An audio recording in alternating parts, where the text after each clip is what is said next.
আমরা কিন্তু গত ম্যাচে সৈকতকে বাদ দিয়ে মানে মোসাদ্দেককে বাদ দিয়ে কিন্তু মিরাজকে নেওয়া হলো। অনেকেই কিন্তু আশা করেছিল বা আশা করেছিলাম যে হয়তো ইমরুল কায়েসকে বাদ দেওয়া হতে পারে।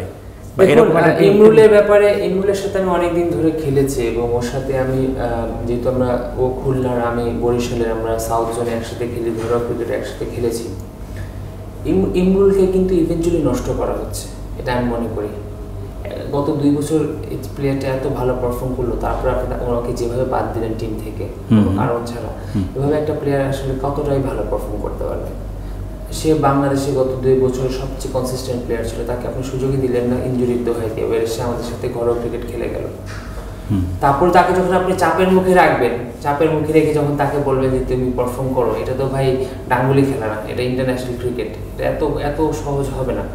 তো আবার ওকে না খেলিয়ে হঠাৎ করে চ্যাম্পিয়ন্স ট্রফির মতো বড় একটা টুর্নামেন্ট আপনি তাকে, তো ওকে সিলেকশনের ধরনটা দেখে মনে হয় কি যে আমরা ওকে বাদ দেওয়ার জন্য সিলেক্ট করছি, কারণ এরকম একটা প্রেশারের পক্ষে একটা ছেলের পক্ষে খেলা ডিফিকাল্ট। তো ওকে যখন আমরা চ্যাম্পিয়ন্স ট্রফির ফার্স্ট ম্যাচ খেলালাম, সেকেন্ড ম্যাচ খেলালাম, আমি খুবই অবাক হয়েছি। কারণ সাব্বির বিগত 1-1.5 বছর ধরে বাংলাদেশে 3 নম্বর ব্যাটিং করছে, ওকে আপনি হঠাৎ করে 9 নম্বরে 6 নম্বরে নামিয়ে দিলেন, ইমরুলকে খেলিয়ে দিলেন। যেই প্লেয়ারটা নাকি গত কয়েকদিন ধরে আপনি টিমের মধ্যে সুযোগ পাচ্ছিলেন না, তাকে এত বড় একটা টুর্নামেন্ট আপনি খেলিয়ে দিলেন। এই সিলেকশনটা আমার কাছে একদমই বোধ। তাহলে আইডিয়ালি টিম সিলেকশনটা মানে কি হওয়া উচিত? আইডিয়ালি টিম সিলেকশন ওপেন করা হতো না, তো যদি করা হতো তাহলে আমি আরো 2 বছর থেকে 1 বছর আগে থেকে আমি ইমরুলকেই খেলাতাম, রুম্মানকে আমি 3 নম্বরে খেলাতাম না। আমি যদি করতাম তাহলে আমি সৌম্য এবং তামিম, তারপরে ইমরুলকে খেলাতাম, অথবা সৌম্য আলহামদুলিল্লাহ এখন খুব ভালো খেলছে, বাট মাঝখানে যেহেতু একটা লিন প্যাচে ছিল, আমি হয়তো তামিম আর ইমরুলকে খেলাতাম, 3 নম্বর অন্য কাউকে খেলাতাম।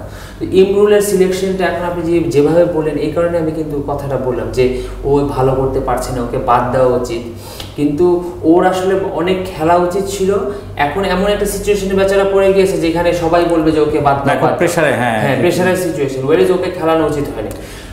সাব্বিরকে আপনি গত 1 বছর 1.5 বছর ধরে 3 নম্বরের জন্য তৈরি করেছেন, ওকেই 3 নম্বরে খেলানো দরকার ছিল। তো এখন যে 3 নম্বরে কাকে খেলানো দরকার ছিল? সাব্বিরকে খেলানো দরকার ছিল, কারণ গত 1 বছর ধরে সে 3 নম্বরে খেলছে। এখন ইংলিশ কন্ডিশন দেখে আপনি ওকে আস্তে করে পিছনে ফালি দিলেন, নামিয়ে দেওয়া, এটাকে ওকে বাঁচানোর চেষ্টা করা হচ্ছে নাকি এটা আমি বলতে পারছি না।